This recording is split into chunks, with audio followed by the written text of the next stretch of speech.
that noble never be tainted by suffering. May they attain universal impartial compassion, free of worldly bias towards friends and enemies. Semjen damje dewatang dewe jutang den bajutik, dungal tang dungal chichutang trawajutik, dungal mepe dewa tampatang mindra wajutik, nering chaktang nitan trawe tang nong chengpo la ne pajutik. So, very appropriately today, we're looking at the copper-colored mountain, which was sent to me. This particular book was sent to me. Nice to see you, Yvette. I'm happy to see you. This book was sent to me actually by Karen, which I was very, very happy to receive. I had done a lot of studies on the copper-colored mountain. Whatever I could ever lay my hands on, I always got hold of. But this book sealed it, and I decided I really, really, really have to teach it in every conceivable way. So for those of you that want that book, I think I told you, it's called The Copper-Colored Mountain, and it's by Jigme Lingpa on Rebirth in Padmasambhava's Pureland by Helkias and Partsalaki. They were two professors. Well, he was a professor, and they both came from Hong Kong University. And it's a very, very, very, I mean, they really did their research intensively. And they brought all the beautiful teachings forward that there are on the copper-colored mountain. And for me, it is the most exciting thing. So when I go, if some of you are around, you can please do the prayers to the copper-colored mountain for me, okay? Because that's where I'm going. And I hope after the teaching that all of you, what's the book? Oh, yeah, we've got it in, if anybody wants the book in PDF, Karen says she can send it to you on your computer.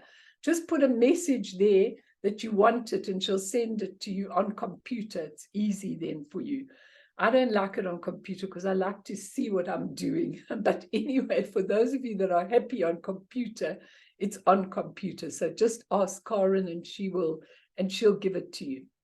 So what I wanted to say was, going to the copper-colored mountain is really a little bit different to going to Devachan. And there's nothing wrong with having your aspiration as Devachan, because they're all in the same complex. They're all the lotus family. And if you want to go and be in Devachan, you can go and be in Devachan. You can really just make your aspiration and get there. And maybe at the end of all this teaching, I'll just give you the actual things that are very important to get to Devachan, which is pretty important for all of us. I'm just trying to see what's happening with this recording. I don't know why it's not charging my battery. Let me just see, sorry. So we can look at Devachan, and we'll look at the difference between your aspiration to go to Devachan and your aspiration to go to the copper-colored mountain, because they're slightly different, even though they're in the same complex. And I think if you take it down to its very, very basic, it actually is the difference between whether you really, really, really want to give service to all the universes. Because if you go to the copper-colored mountain, straight away, you're asked to give service to many, many different universes. Whereas in Devachan, you could take your time in the beautiful environment of Devachan. As long as you have no doubts, you can be reborn there. If you have doubts, you'll be reborn in a lotus, which is not a lotus, an enclosed lotus, which is not a bad thing, but it takes a long time. You've got to get rid of your doubts. So I'm going to explain to you in these teachings what a Pure Land really, really, really is. And I'm going to start off with something, Corin, I don't know if you've actually read it or not, but it's a chapter called The Glorious Copper-Colored Mountain, and it's in the book, The Clear Mirror. Now, The Clear Mirror is also a very, very interesting book, because it is the story, the life story of, and autobiography as well, of Jigme Lingpa. Now, Jigme Lingpa You know, the next Dajjom was Dajjom Rinpoche, who was known as His Holiness Dajjom Rinpoche. But this was his previous incarnation as a tulku, which was all about Dajjom Lingpa's experiences that he had. So I'll try and shorten this. It's a long experience, but I kind of really feel that if you can listen to this, you can really get a jolly good idea of what happens to these beings who are spiritually awakened when they go and visit Devache, when they go and visit the copper-colored mountain. And remember, one of the important differences when you go to the copper-colored mountain is that it's not the same as just these beautiful pure lands. Of course, it's a beautiful pure land, and I'll define what a pure land is in a moment. But in the copper-colored mountain, you've got all the negative forces. But if you look deeply at the negative forces, they're all internal. So you have to learn to actually overcome them in every conceivable way. And Jigme Lingpa's text, first of all, from the 18th century, is called The Secret Path to the Glorious Mountain, a prayer of aspiration for the glorious copper-colored mountain. Now, there is a vast amount to teach you, and I'm going to go to Dajjom Lingpa's thing from the clear mirror in 1 minute. But what I want to do over this period of time is I want to give it to you as briefly as I can, and I want you to ask questions that are relevant to you, butt in, because if this isn't relevant to you, if this is a Melanie teaching, giving her enthusiasm on the subject, and I am very enthusiastic, Bet, very enthusiastic, okay? If you're just absorbing it and not really thinking too strongly, it'll do nothing for you, okay? It'll just be another teaching.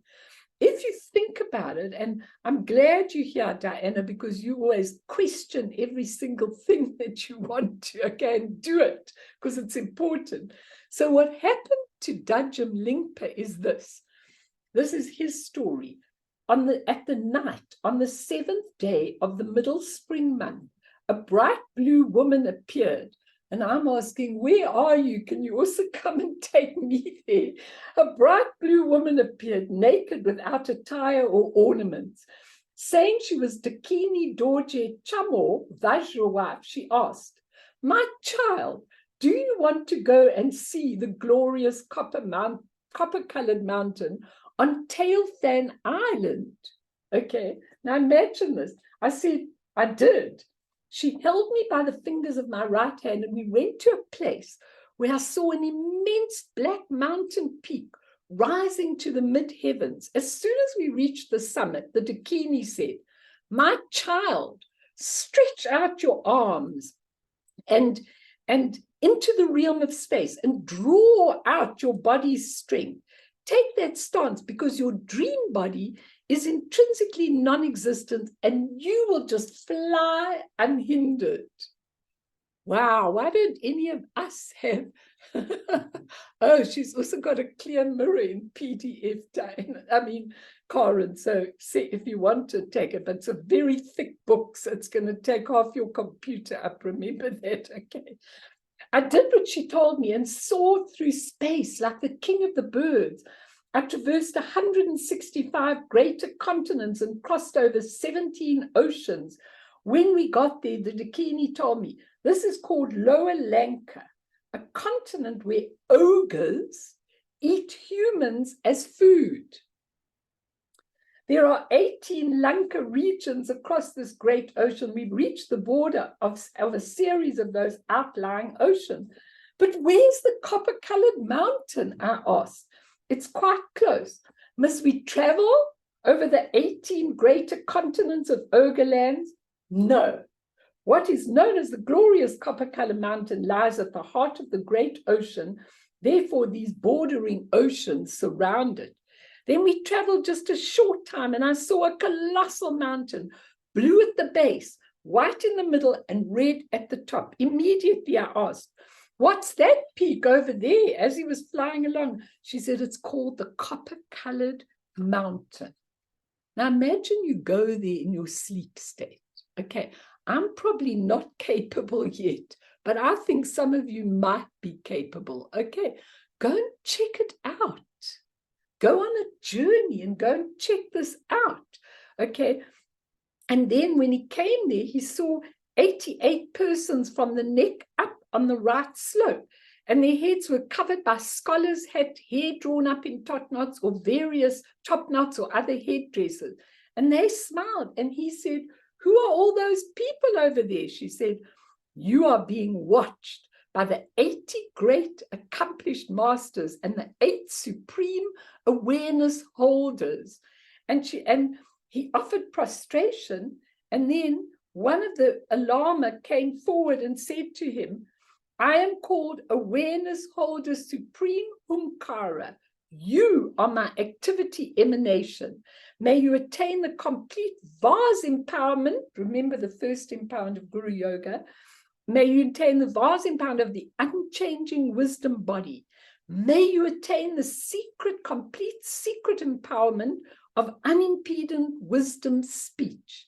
And may you attain the complete sublime insight, wisdom, empowerment of enlightened mind free from delusion. May you attain the complete spontaneously accomplished great bliss empowerment that is free from words and characteristics. Hence, from today, may you attain the holy empowerment of you and I, indivisible." And he then dissolved into me, writes Jigme Lingpa. And then after that, he met another Dakini called Nia Obama, blazing sunlight. Her body was white and she wore red silk skirt. And she had a sunbeam in her right hand and a mirror in her left hand. And this is what she told him. Very important for all of you. "Holy being, peer into this. Do you understand these symbols? Examine them well. They forecast whether your future will be good or grim. If you don't understand, I will show you." So he said, "I don't understand the symbols." So what happened at that point was 4 ogresses, ugly beings, came and they brought him a beautiful palanquin, a silk palanquin, and told him to sit on it. And they just took him right over and arrived at the copper-colored mountain where he was going to learn what these symbols really were. And he saw a passage to a dock and an iron ladder. Now, what is very interesting, I can't read you all the details, it'll take too long and it'll take half the session. But what is interested in, that there were 9 stories in height, stretched all the way around the mountain. And inside the structures, many seers and awareness holders congregated. And in the center of all these fortresses, at the topmost level of a 9-story, made of dry and bloody human skulls, okay, sat the ogre king called Raksha Totren, skull garland ogre, a black ruffled deity with 9 heads and 18 arms, and his ogress consort was red and very, very, very fierce, okay. Now she took him to all the ogres that live there. And if you look at their names, I won't go into them now. The ogre king, the next one was called Dorje Draksal, Vajra wrathful force. What's interesting for all of you is that if you look at Guru Rinpoche's names, all these names are in Guru Rinpoche. So what does that tell you? Right at the beginning, because there were 4 that he went to the south, to the west, to the east. What does it mean when you hear it's Guru Rinpoche's wrathful emanations? What do you understand the minute you get that? What does it mean? Anybody answer? Just give an answer. It doesn't matter if you're not right. That's how you learn. What would the answer be? Why would they have these amazing names and they rule over all the continents and they're ugly as anything? And some of you would go, not me. Okay. What do they mean? If you hear Totren Sal, we say Guru Totren Sal. We use Guru Rinpoche's names, Drakpo Sal. I've got it all in my photograph album. Anyone want to hazard a guess? Okay, if you're too shy, anybody? I'll try say something if I Go can. on, please, please. But I don't want to, it's just what comes to me. These are all the aspects of him, and he is the copper-colored mountain. This is him. Okay. We have all those in us as well. Thank you. When you said him. Now, I don't want to confuse everyone. So, all these names is him. The copper-colored mountain, the copper mountain is an aspect. It's what we see. It in Dzogchen, the most powerful thing from the book, but now I'm going Dzogchen, is I am that. I don't exist. I'm not going to jump ahead, but I don't exist, for argument's sake. I am that copper-colored mountain. I'm the copper-colored mountain. And if you look at the copper-colored mountain, it changes. There's Guru Rinpoche. It's synonymous. He is it. He is it. So are you. So are you. Yes, that's what I'm saying. And we know different to him. So he is, oh gosh, I don't remember how many billions of different Buddha fields and people and entities, formless, non-form. Good girl. He is us. He's representative of us, and we representative of him, if that makes sense to anybody. Makes sense beautifully. And I'll read you from thank you. That's very, very, very useful. And I'll read you from Jigme Lingpa. This is what it says in the story. All these kings and their consorts possessed peaceful wisdom minds, okay, which never strayed from the basic space of phenomena. Yet their wisdom forms bristled with utterly terrifying, fierce, and majestic attributes. Now ponder that. What are the wrathful deities? But I've taught you this. What are the wrathful deities? The wrathful deities are the peaceful deities, come in this ugly form to give you a clap. Okay? Because so many of us are just ambling on and on and on, lifetime after lifetime, never getting there, never doing it, never going the road. We always got an excuse. Well, I can't do it now because of this, and I can't do it then, and I would do a little bit, and we've got all the excuses. So when you receive these teachings, when somebody comes in a wrathful form, it's a very, very, very gracious gift, because it means they're coming. There's no nonsense, absolutely no nonsense, because they are pure. And he asked the Blue Dakini, what is this place? And she said, this is a pure land of the manifest body of enlightenment, a celestial realm on earth. When one abandons the 10 non-virtuous acts, cultivates stores of merit and wisdom, and makes significant aspirations, one will be born here. In every direction, inside palaces made from precious crystal, golden thrones swathed in silk, seats for all who attain such rebirths. You know, just putting it together with Rob. I mean, Rob had so much of this that he knew. And he's got this amazing opportunity with all the people giving him prayers in all the centers, with the Bardo group probably putting the mandalas on his body while he's lying there, with every opportunity. If we miss it, you know, and all of us will have that opportunity. If you've been one of us, then we try to help in every way, and so do the lamas.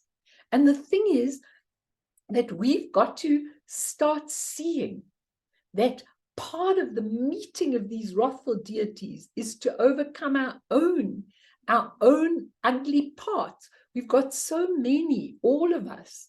And these are to overcome. They give you a shock. And then you do a jump. And it's an amazing thing. And then she took him right around in above the royal mountain. And the entire terrain was filled with rainbow designs, like outspread brocade and beautiful, delicious aromatic mists from medicinal plants and 5-colored flowers covered in the ground. The ground is always springy like it is in Devachan. And he says, when the sole of my foot grazed that earth's surface, my body, speech, and mind became intoxicated with pleasure. God, it's been long since I felt intoxicated with pleasure. I feel intoxicated with pleasure with this teaching. Okay, it's such beautiful teaching. And you know what? What are our lives about? And it's absolutely exquisite that we have this teaching available to us. I'm going to try and draw out of it everything that will help you, but you've got to be really pondering it, because a lot of us are already in our 70s and things like that, and we haven't got all that amount of time left. Not all of you, but when we haven't got that time, we need to be ready. We need to be prepared. So when death knocks at the door, we are not tied into our identities. We are not tied into our family life. We've done everything we want with life. We've cleaned out. We don't feel regrets. We've said sorry to all the people that we did do horrible things to. And we are ready to give that all up, to go to your identity of identitylessness, which means full of possibility.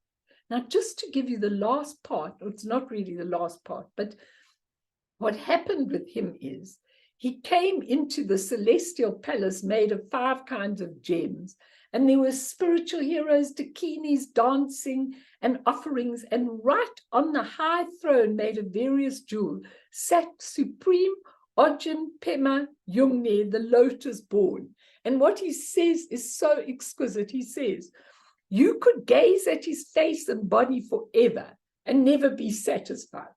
You just want to sit and look and look and look and look, because he's so exquisite. And of course he is you, just as Karen said now, but we don't see that.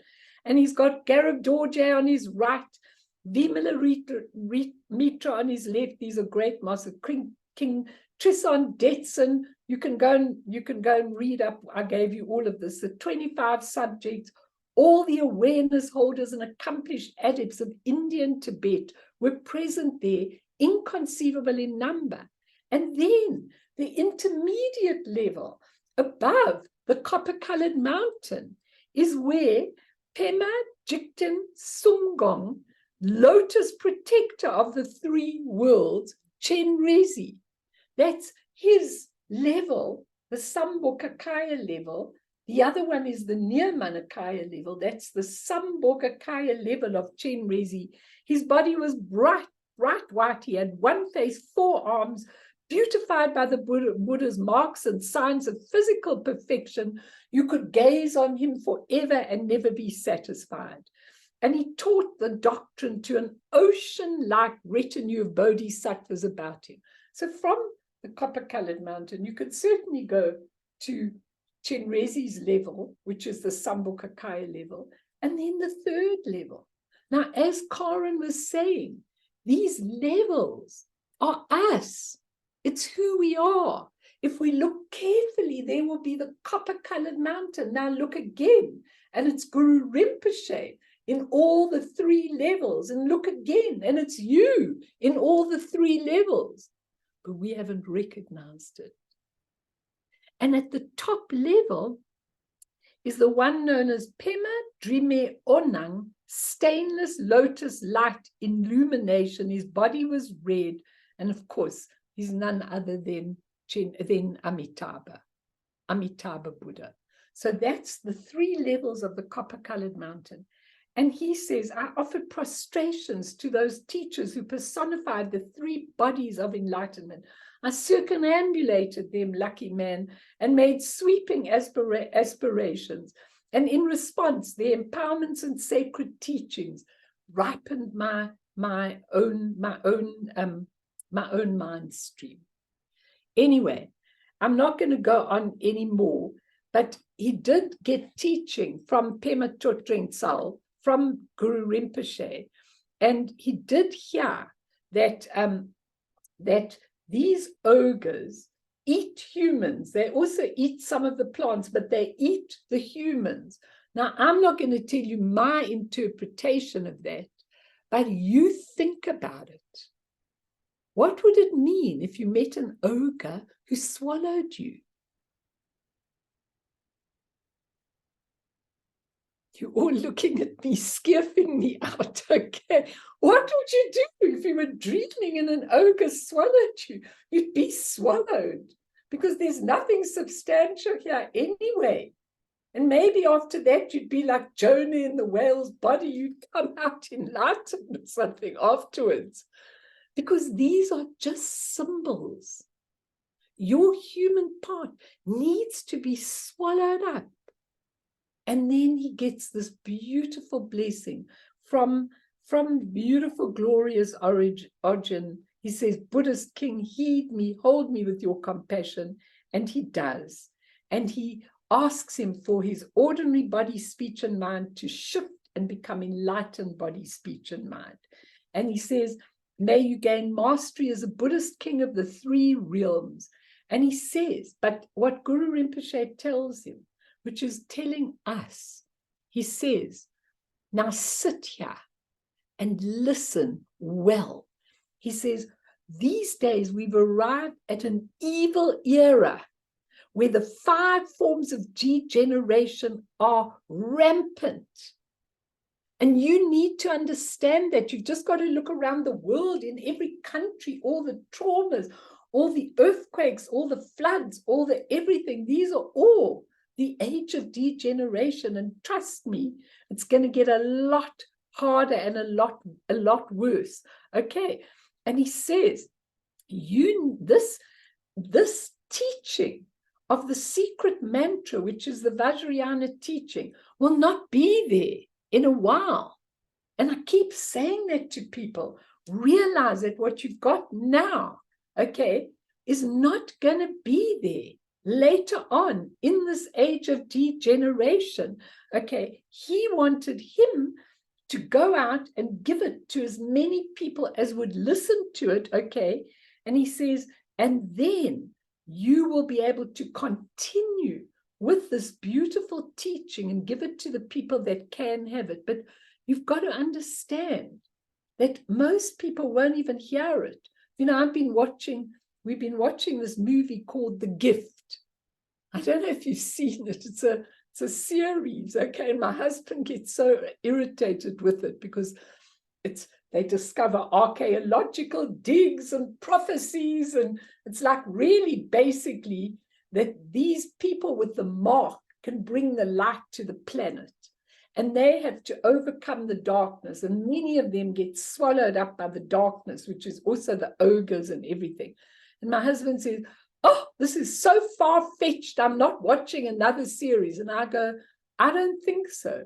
It's actually got all the Buddhist teachings in it, because time to open our intellectual minds and begin to get out of the box. And this teaching is getting out of the box. It's not teaching that you can take and say, point 1, point 2, point 3. It's teaching you have to use with your gut instinct. You have to realize that each of us is a Buddha, and we can do so much. And he tells him, he gives him the prophecy of his life, and he says many karmically destined individuals can reach the state of freedom in this lifetime. Remember this and do as much as you can to help others. Carry this out without woe and weariness. Carry it out. And so, if you look at that, it's so amazing, because those that really want to carry it out want to go to Guru Rinpoche. And in my one prayer, it says, Please let me, one of the Guru Yoga prayers, please let me become one of Guru Rinpoche's favorite children. Now, Guru Rinpoche doesn't have favorite children, but it goes on to say, who can really serve mankind in every way. That'll be his favorite. There's no nonsense. You can't go to the copper-colored mountain, even vaguely get there, if you're not going to give your absolute guts to service and to enlightening people. And it's such an interesting thing. And finally, in the end, the Dakini from earlier says, now we'll go. And this is the last thing she says to him. Kie ho, fortunate child of the lineage, in the false outlines of this dreamscape's appearances, in the false outlines of this dreamscape's appearances, there is no such thing as going, either going or staying. Appearances change right where they are. Focus on basic space and awaken into basic space. Do you understand? She then dissolved into me. I turned my attention to the basic space of awareness and then woke up. So in my book, I've got written there, wow, what precious, precious teaching. You know, I mean, it's the most unbelievable teaching. Okay. And you can't take this with a little book. Byrne loves to do things in their natural order. You just got to jump right out. Because just to give you one more thing about this, I mean, it's the most amazing thing. One more thing. Akon Rinpoche, when he was in Zimbabwe and in South Africa, he went to see Kreda Mutwa, you know, the Sangoma Kreda Mutwa. And Kreda Mutwa, he asked Kreda Mutwa if there was a copper-colored mountain in Africa. And Kreda Mutwa said, yes. And he said, where is it? And Kreda Mutwa said, I don't know where it is, but all I can tell you is, now listen to this, it's such a fascinating thing, and it's in Akon Rinpoche's book, Only the Impossible is Worth Doing, which a lot of you might have. He said to him, and he said, in this area, there is a tribe that dress up as animals and go out hunting in their costumes. Just think about this. So Akon Rinpoche left a message to the Zimbabweans and the South Africans, go and find the copper-colored mountain. But there are tribes there that dress up as animals. Why do they dress up as animals? Just cast your mind into the ogres. Cast your mind into the beings dressed up. Cast your mind into the fact that how can the copper-colored mountain be there if it's in Pakistan or that area of the world? How did it get to be in Africa? Just what we're talking about. It's everywhere. Wherever you look with pure perception, there is the copper-colored mountain, even in our country, which feels a bit abandoned at the moment. Okay. And you know what? Eventually, what she says here, there's no going and coming. In other words, just by sitting right in your true nature, you will find the copper-colored mountain right in your very heart. Now, before I even start this teaching, I need to give this to you. It's mind-boggling, I know, but let it boggle your mind. I don't have a problem if it boggles your mind. All of you are here. Let it boggle your mind. I'm so happy if it does. Get out of your seat and think. Everything happens where you are. Yeshe Tsogyal said, wherever I am, I can do everything from right where I am. I don't have to go or come. That's what this Dakini is telling her. By the time you attain enlightenment, it really doesn't matter. If you're born, if you're not born, if you whatever, you're in an enlightened state. So someone in another universe is calling, you're off there, presenting yourself in some near Manakaya form to help them. Emaho. So Rob, you can go right ahead and do that, I'm sure. But just let me give you now, and then we'll come. Did you want to ask something? Let's start with the question of what is a pure land. Now, my little friend Zongsa Kienzi Rinpoche, Jamyang Kienzi, wrote the foreword to the book, The Copper-Colored Mountain. And he said, a pure realm is one of the most misunderstood or only partially understood subjects in Buddhism. Okay? He said it's often equated with the notion of heaven of many religions. The perfect place. You know, when I die, I've been such a good Christian, I'm going to be born in heaven. When I die, I've been such a good Jew, I'm going to be gathered up to all the Jewish people and be very happy ever after, and be with my mom and dad and grandparents and great-grandparents and all of these sort of things. I mean, what? Just think about it. Think about it in your death. He says, but even these grand illusions can serve as a skillful means on the path for some disciples. He says the copper-colored mountain, or ZANGDOK PALRI, has idyllic images, but it's also described as a land of rakshasas or cannibals. You know, when Guru Rinpoche left Yeshe Tsogyal, he said, I have to leave you. She said, don't leave me. And he said, I have to leave you because I have to go to the land of the Rakshasas, because they're over the human land, and their influence is going to influence all the humans on this land. And I need to go and tame them. We need to tame our minds. And in Tantra, in Vajrayana, in Tantra, especially the Nyingma, the copper-colored mountain is none other than one's own heart. Or more important, the essence of one's own mind. And Zongsa is confident that even mentioning the name of the copper-colored mountain will plant the seed of actually experience it, if not now, then for sure in the future. Now, I remember when I very first, when I came into Buddhism, learned about Devachan. So in my little creative mind, I said, I'm going to get a big boat. I told Lama Yeshe, I'm going to get a big red boat and take all the people that I'm teaching in the boat, and we're going to sail off for Devachan. And he said to me, this is right in the beginning of my relationship, I remember so clearly, and he said, and where are you sailing to, Malini?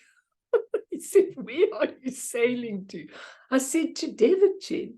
He said, then sail into your heart. I mean, when I look back, I laugh and laugh and laugh about that. That was my first introduction. And if you look at some of these Asians, there are lots of Pure Land, I don't know if you, not sects, that would be terrible, Pure Land, whatever, like, you know, their whole point is to be born in a pure land. That's the aspiration. So they keep doing the prayers for the pure land, more and more prayers, and they focus their whole life on going to the pure land. Now, that is okay. I'm not criticizing it in any way, but it's got no understanding that it's not a heaven over there that you go to because you got merit. It's in you, right in you. Now, before I even say anything, I'm throwing it open. David, you're going to give me your ideas of this. He's always got a lot to say. I have lots of spiritual debates with David. Come on, Dave, tell us what you think of what I'm saying. I want to hear you. It's really good just to hear the explanation that the mythology of these stories is a reflection of ourselves and not of some great fairy tale, which you know, actually can just be a distraction if you take it literally to the truth of our own nature. So in a nutshell, it's just, for me, I have to just hold the story with interest, as in I'm watching an exciting play unfold. But the essential truths are very real and reassuring. That what you've said is brilliant, and I'm sure everybody thinks that, because it's so important to understand, everybody, that all these external instructions are just to help you to get internal. That's all they really are. And the secret path is unique in that it asks you, Jigme Lingpa asks you to contemplate the outer, inner, and secret aspects of ZANGDOK PALRI, which is the copper-colored mountain. It's a Tibetan word, ZANGDOK PALRI. And Jigme Lingpa had a vision of ZANGDOK PALRI, and this serves as an introduction to the highest Nyingma teachings on the nature of mind and the domain of its awakening. Now, this prayer that Jigme Lingpa gives, okay, it's his aspirational prayer, which has got all the teachings in it. But of course, if we just saw it as a prayer, we really wouldn't understand. And thanks to these two professors and these two people from Hong Kong University who have researched this prayer and really given us all the master's input on it so that we can use it. But what is really important here is that you are able to connect with the prayer, first maybe on an external level and then on an internal level. Now, I've been doing the prayer to be born in the copper-colored mountain for a very long time, because Jigme Rinpoche also has several prayers for the copper-colored mountain, some short, some long. Now, I see in Jigme Lingpa's prayer, he doesn't really put those rakshasas, those ugly parts of us. He really gives you quite a little bit of an easier path in the secret path. But truly, in the other long prayer that Jigme Rinpoche gives, he tells you, so you have all the beautiful things and then you have all the ugly things. And isn't that important? I mean, when you teach your children, don't you teach your children and grandchildren, you know, when they do ugly things? I mean, there's no point in saying, that's a terrible thing, and if you do this, this and this and this is going to happen. It's much better to get people to really look at the reasons why they do ugly things to other people, why they harm other people, and what the consequences of that are.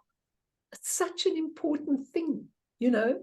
Like I see my two little grandchildren in the UK, you know, the older one, the younger one tells the older one when he loses his rag, you're going to have such a deep karmic imprint in you.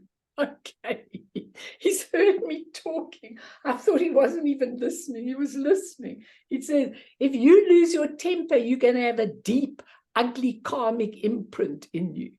Okay, that's great. I'd much rather that people were learning about the ugly things. It's really important. And I'm not giving you an introduction to Guru Rinpoche because I've given so many teachings, and you can go back, especially to the teachings that I gave on the life and liberation of Guru Rinpoche, because those have got everything you need to know about Guru Rinpoche. And Jigme Lingpa, you know, when I gave that Anam Thupten teaching,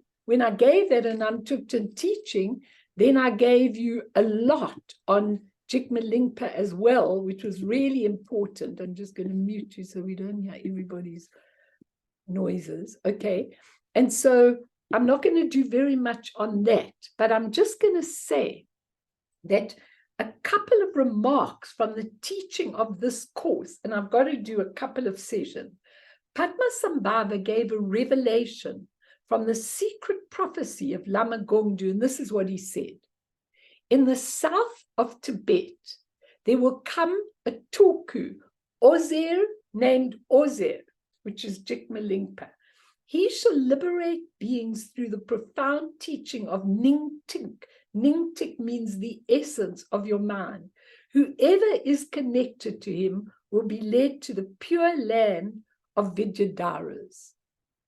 And just very briefly, and then we're going to meditate, I look at my own connection with Jigme Lingpa, because he says whoever's connected to him will be led to the Vidyadharas. The Vidyadharas are the knowledge holders.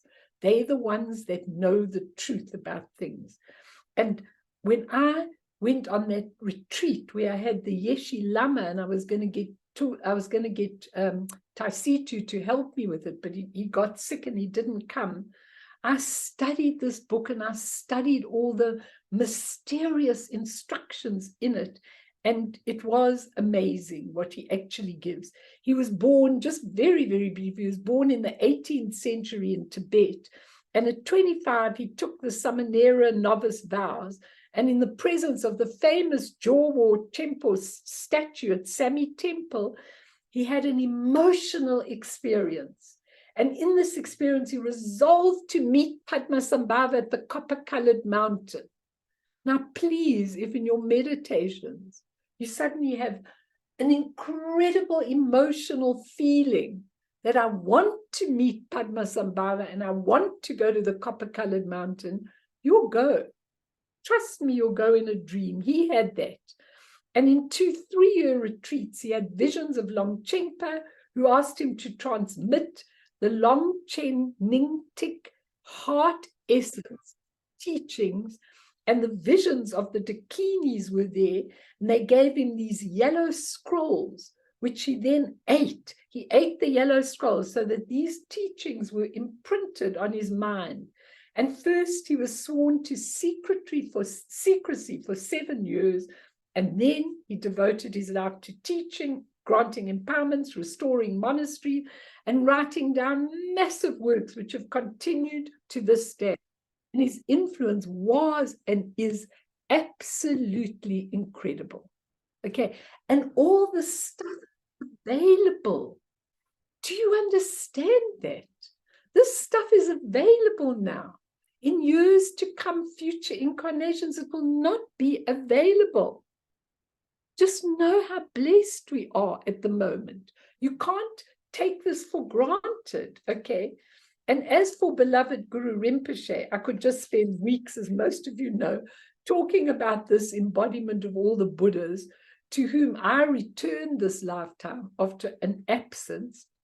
And my whole life is dedicated to the mandala of Guru Rinpoche and the Lotus family. And really, really, really, if you need refreshing, go back to all the teachings on the life and liberation of Guru Rinpoche. I don't know if they're on YouTube, but you can get them from Nadine from the center, because they'll give you everything. And now I've been teaching James Lowe's book called Being Guru Rinpoche. And coming after Karen's words, this is a tantra that James Lowe comments on. And the essence of it all is that we are Guru Rinpoche. With the kayas and the wisdoms, we are Guru Rinpoche. We just have to realize it.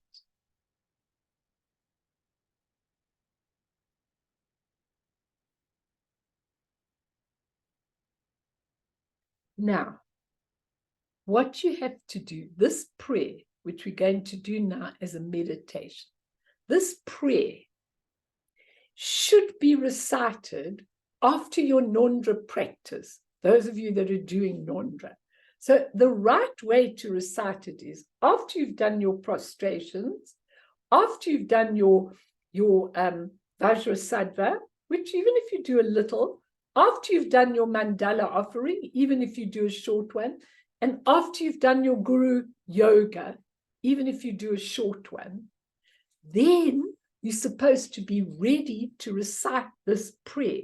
Now, it's really, really, really important, because when you recite it, and I just want to say this to you, this beautiful Lama has given a teaching on shamatha, calm abiding, and vipassana, looking in. And this is what he says, that this chant of this prayer, and you can do this on your own, Bern's going to put the prayer up. Those of you that have got the book, you can get it at the beginning of the prayer. But I am doing this on a regular basis, not every day. I always do a copper-colored mountain. But if you can start to do this the way I'm telling you to do it, you will find great progress. So you just take the prayer in front of you, photocopy it off your computer, and then when you've finished your practice, whatever you do, even if you do a few Vajrasattva or a few prostrations or anything, you recite it. Why is it shamatha and vipassana? I'll tell you exactly what it says. Tulku Sherdo explains, recitation with undistracted attention to both the words and their meaning at all times, mutually reinforcing. So the words and the meaning are, he says, concentrating on the words in meditative posture is called shamatha, calm abiding. So you're sitting in meditative posture and you're reciting the words. Okay, those are the words. That's your calm abiding. Visualizing clearly what the words describe. And then the insights to which the words direct you, each of you will be a different insight as you read it, will blossoming within your own mind, are called vipassana. And this is a unity of both shamatha and vipassana. So as you read it, if you find that you're reading a sentence and then your mind goes, oh God, I've got an appointment here. Oh goodness, I've got to do this in my house. Stop and start again.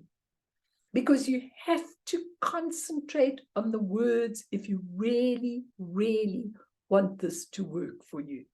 And it does work. Guru Rinpoche is magic. Okay? It's the magic of the essence of your mind. And truly, truly, truly it works. So we will read it now, and then that is what we're going to be studying for the next 2 or 3 sessions. We're going to study each paragraph. So you get your own insights, your own vipassana. And then when we study it, I'll give you the insights of Jigme Lingpa and the insights of the masters who really know how to do this. Does anyone want to ask anything? There's so much. I just want you to remember that the copper-colored mountain is a little bit different to the normal Pure Land, which is more heavenly. And so it depends in your mind what you want to do. I know for me, I just have to give service. I have to lift the lid off. I have to try and enlighten people. Even if I manage to do it for one person more in this lifetime, I'm more than satisfied. You've got to see your purpose in this life. And that's how you go, whether you want to or whether you want to continue with going to Devachen when you die, that's fine. And, you know, that's also possible. But it's really important that you understand this and that you ask me. I want to hear what your little minds are thinking, your big minds. Okay. So, Bern, if you can put that up, the prayer, and we're just going to do it as our meditation today, okay? So, I want you first, before we start, to actually get into your meditative posture and just ponder all that you feel about what I've been saying. Whether it goes through to you or it doesn't, whether it's meaningful or it's not, whether you want to see the outer level or the inner level or the secret level. They're all the different levels. But I want you to just breathe in breathe out. And as you breathe out, I want you to just let everything be. Breathe in the freshness of Guru Rinpoche's mandala, and breathe out all the toxins, all the busyness, all the things that you've been hanging on to. Just breathe them out into space and bring yourself into a really calm state. And when you do this at home, I want you to first get yourself into a lovely state with the breathing. And I want you to really try and see this deeply. It will make a tremendous impact on your life. So together we are reading. You can take your time being calm. A prayer, wait, burn, don't go up yet, keep it down. A prayer of aspiration to the glorious copper-colored mountain, the secret path to the glorious mountain, revealed, not thought out, revealed by Jigme Lingpa. So number 1, Om Ah Hum, Vajra Guru Pema Siddhi Hum, Guru Rinpoche's mantra. So deep, I will give you the teaching on it, but you can recite it as many times as you want, and I will give you the most beautiful teaching of it next time. Stanza 1, from a genuine and perfected nature, a sphere beyond mentation, Dharmakaya arises, the union of emptiness and unceasing bliss, the unceasing luminous display of the Sambhogakaya and a Nirmanakaya pure land that resembles our Saha world. We live in a Saha world. That's what Shakyamuni said. It's called Saha, our world. And this resembles our Saha world. May we take rebirth in the glorious copper-colored mountain. 2, at the center of the earth, Jambudvipa, lies Vajrasana, where past, present, and future victorious ones, Buddhas, turn the wheel of Dharma. To the northwest is the continent of Kamara Lanka. May we take rebirth in the glorious copper-colored mountain. 3, a spontaneous display of a mountain rises in the shape of a heart. Its base binds the top of the head of Taksaka, the Naga king, and in the middle, formless dakinis offer Ganeshakra feasts. Its peak soars as far as the realms of form that are realized in meditative concentration. May we take rebirth in the glorious copper-colored mountain. 4, on top of the king of mountains rises a palace inconceivable. Its eastern side is made of crystal, the southern side of lapis lazuli, the western side of ruby, and the northern side of emerald, without inside, outside, or middle. It is translucent like a rainbow. May we take rebirth in the glorious copper-colored mountain. You must all say it with me. 5, courtyards, corners, paintings, and sculptures swirl in the colors of a rainbow, streamers with attractive qualities and beams with hanging garlands and pendants, water spouts, balconies, door ornaments, and arches. The wheel of Dharma and parasols, all are perfect in sign, meaning, and symbolism. May we take rebirth in the glorious copper-colored mountain. Here, among wish-fulfilling trees and springs of nectar, lavish pastures of medicinal herbs and landscapes permeated by sweet fragrance, and smell it as you recite it. Sages and Vidyadharas and various birds and buzzing bees transmit in songs the teachings of the three vehicles. May we take rebirth in the glorious copper-colored mountain. At the center of an inconceivably vast palace, on top of a precious 8-petaled lotus, on a sun and moon seat, the self-arisen lotus-born is equal to all those gone to bliss, the embodiments of the families of the three bodies, abiding in the light rays of a rainbow. May we take rebirth in the glorious copper-colored mountain.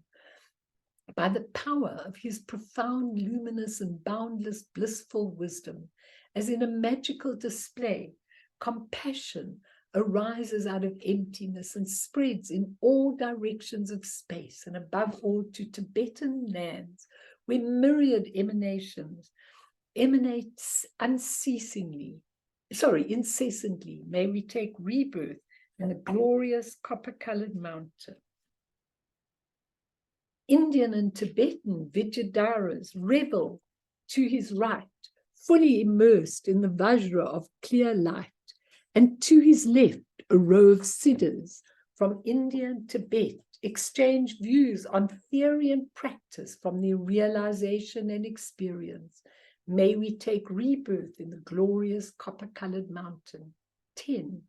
25 disciples surround him in the intermediate directions, supreme siddhas who are emanations of those who reveal treasures. They uphold the vital points of practice with resolute and secure intention and turn the wheel of the 9 vehicles. May we take rebirth in the glorious copper-colored mountain. 11. The cardinal and immediate directions and all the corners and corridors burst forth with dakas and dakinis, gods and goddesses, with Vajra songs and dance as they move like a mirage, serving outer, inner, and secret clouds of offerings. May we take rebirth in the glorious copper-colored mountain. 12. Atop the first level, this is Chenrezi's level, is the immeasurable and utterly beautiful mansion of the Sambhogakaya, where stands Padmapani, the Lord of the world, surrounded by an inconceivable mandala of followers and attendants. He turns to ashes the discursive thought, enemies and hostile forces. May we take rebirth in the glorious copper-colored mountain. And now we go to the next level. 13, atop the Sambhogakaya level in the delightful pure realm of the Dharmakaya, Samantabhadra, you can also call him Amitabha, the essential wisdom of the ground manifesting as sensory appearances, teaches the Dharma by way of symbols, not words, symbols, to his entourage, whose gnosis is that the infinite light and whose enlightened intent and activities are equal to his own. They all come out of his mind. May we take rebirth in the glorious copper-colored mountain. The 4 great kings stand in duty at the 4 gates, and the 8 outer, inner, and secret classes of gods and demons, entrusted as deputies, tame heretics and transgressors. An ocean of oath-bound guardians and Dharma protectors beat the heroic drums of victory. May we take rebirth in the glorious copper-colored mountain. 15. Visualize clearly the arrangement of the Pure Land and aspire with inner awareness towards the external form of the glorious copper-colored mountain, so that it manifests in our own bodies in this world of endurance. May the glorious copper-colored mountain manifest in our self-vision. 16. By virtue of the profound interdependence of the generation and perfection stages, that's what you're doing in your Vajrayana practice. The generation is the creation and the perfection is the dissolution stages. As soon as the 3 channels have been disentangled by the knots at the 5 chakras, The vast palace of glorious copper-colored mountain manifests at the center of the heart. May we perfect the effortless display of wisdom's play and meet face to face with Lord Padmakara, our own self-knowing awareness. Okay, and 17. The inner realization of the 5 paths, that of accumulation, preparation, seeing, meditation, and no more learning. Those are the Mahamudra points that we learn.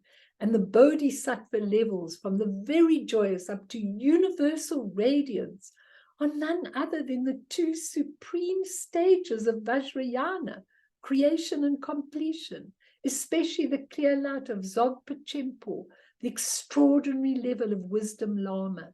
In a state free of activity and effort, may we complete all stages of the path and be liberated in the expanse of the ground, the lotus light. 18, nearly end.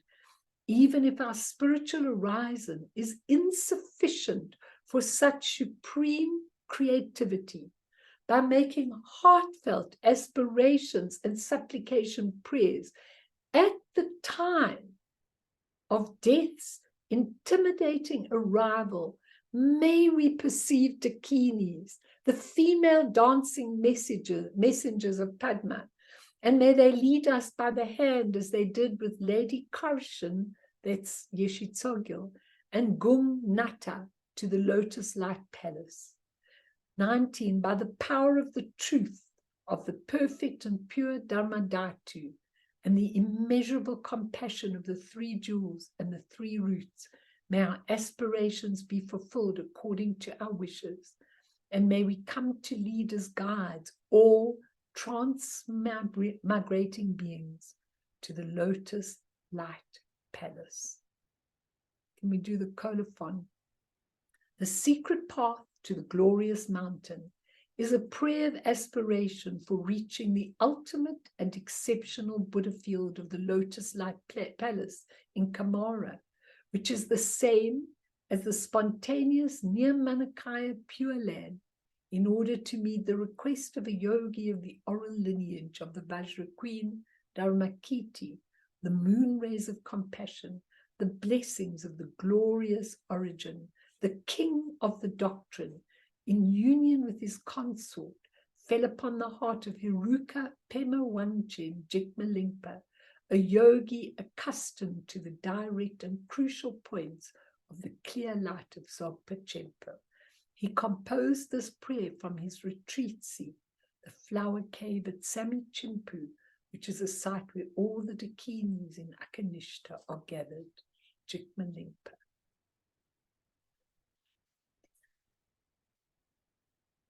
It's a lot, I know, but what I want you to understand is that if you're really keen to end all the suffering and go to a Nirmanakaya Buddha realm, why a Nirmanakaya Buddha realm? Because that's the part that enters into our level, our stuff, our level. That's the part that enters our level. So it's a most amazing opportunity to help and serve. And if it touches even one fraction of you, I'm over the moon.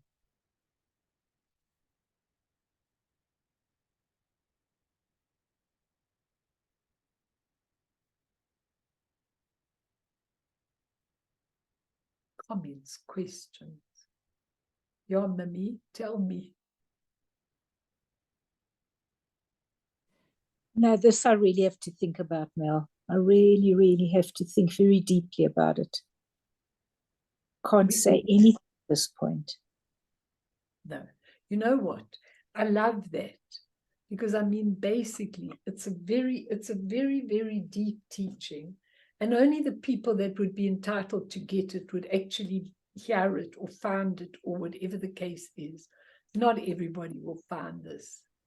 Because inherent, when you start to contemplate with the shamatha and the vipassana, the implications of these sentences that Jigme Lingpa think you realize.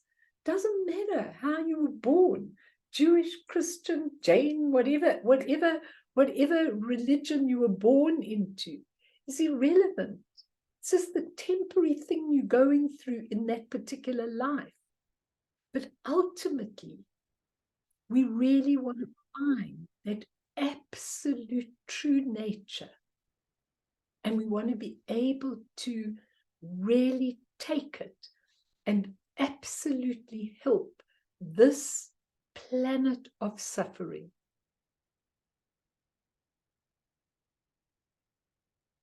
And I can see you all looking very, very deeply, and that's absolutely fine. But you ask me, text me, ask me what you want to know, because I studied this deeply, and now I'm going back again, and I'm really, really doing it again. And writing down and going to try and summarize, because for me, it's a very beautiful teaching. But even if you decide, you know, I'll do my little Devachen song and I'll get born on Sambhokakai level, that's the one Sambhokakai level that you are allowed to be born into because of Amitabha's promises. But this copper-colored mountain, you can only be born if you absolutely and totally feel that you've got no other purpose in life other than to serve, and other than to try and help people out of their suffering and into service.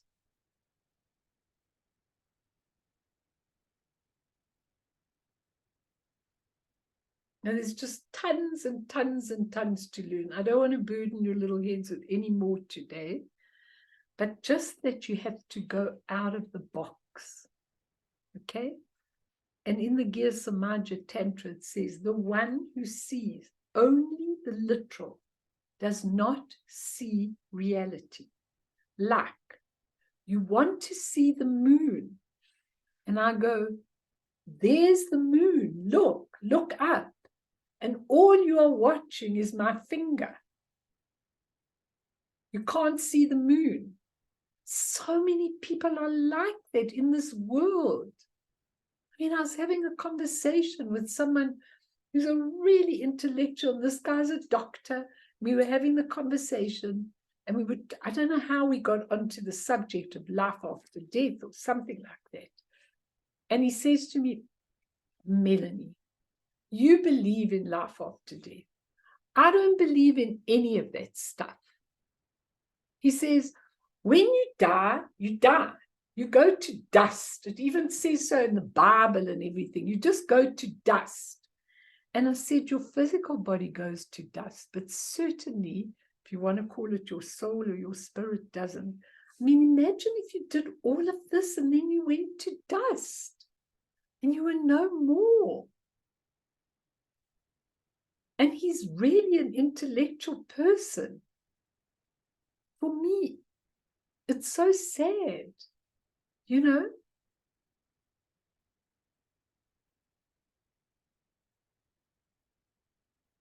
Anyone want to say anything or ask anything? I think that the intellect actually impairs people, and so many people just can't see outside their little box, because their little box is the rules and the regulations and the habits and everything else that they inhabit, and they actually don't see unless they get a big clap. Exactly. And I don't know, do we need a big clap, Boone? I mean, I see what? There's so many people that do need it, because if I didn't get my clap when I did, I would have carried on totally in samsara without any need to go further. So yes, I think some people really do need the clap. And how do you tell what's so sad to me is that people get a clap and they start going onto a path of looking and searching, and then their lives sort of go back into some sort of samsaric existence again, and they drop it all. And then what is it going to take to actually wake up again, to try and get you to a level where you can look, where you can try and see there's something more. But I've been thinking a lot about your ogres, and I'm thinking that we have to be eaten by the something more to lose our ego.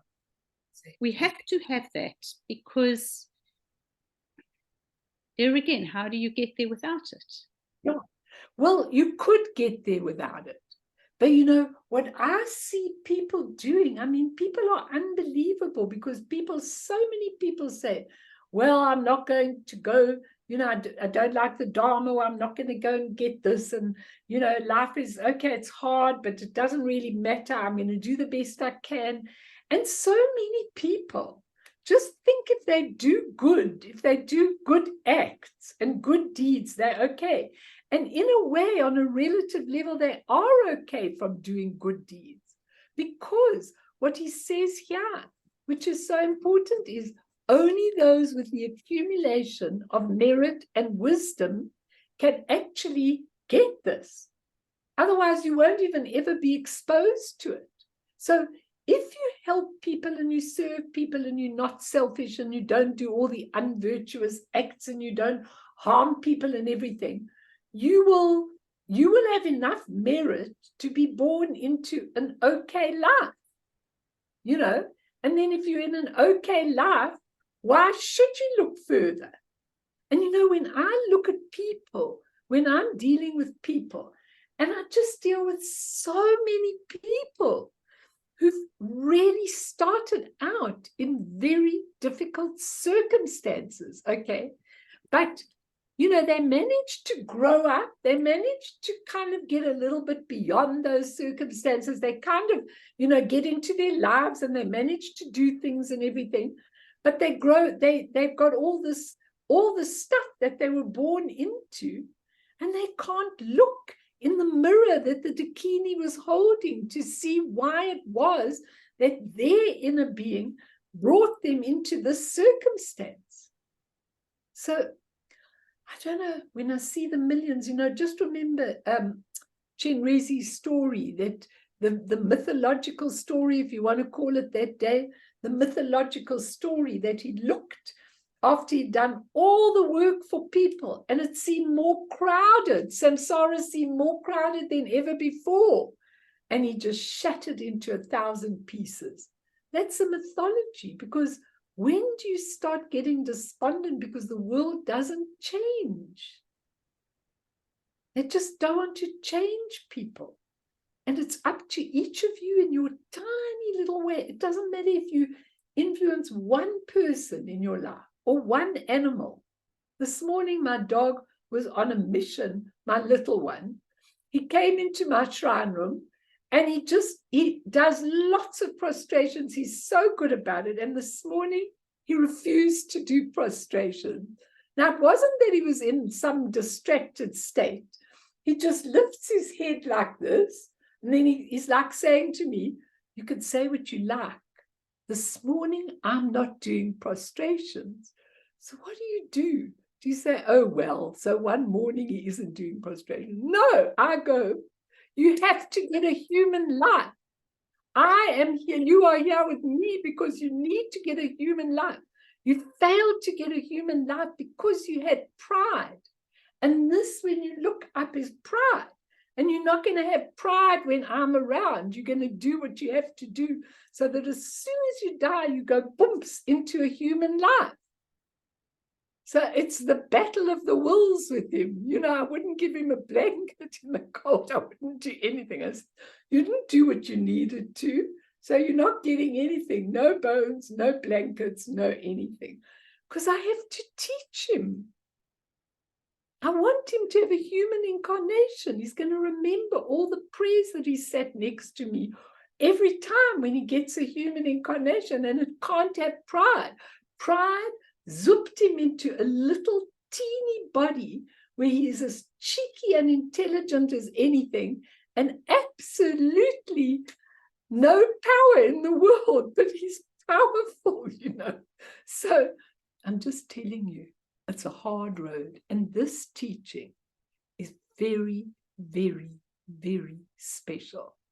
And I'm going to go through it one verse at a time. Not intense, but just a little so that you get the idea. And I hope it will help you.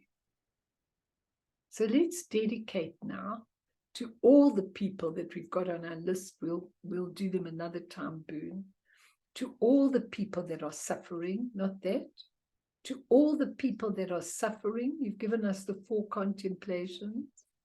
We dedicate all our teachings. May they be stimulated. May they find the truth. May they really go to beautiful levels and be able to attain what they need to attain. All the people in the earthquakes, the floods, the terrible disasters, the wars, the absolutely terrible, the executions. We dedicate this whole teaching to this entire planet, and may each and every one of you sitting here eventually do Guru Rinpoche's work in a most beautiful way and make a difference to people and all beings. Through this merit, may we achieve all-seeing Buddhahood, and thereafter, once all harmful enemies have been defeated and eaten up by the Rakshasas, may all beings be liberated from the ocean of existence, stirred by the waves of birth, old age, sickness, and death. Sonamdiye tamje zipane topne ne petranam pamshene jeganachi balak trupaye sipe sole doa doa show.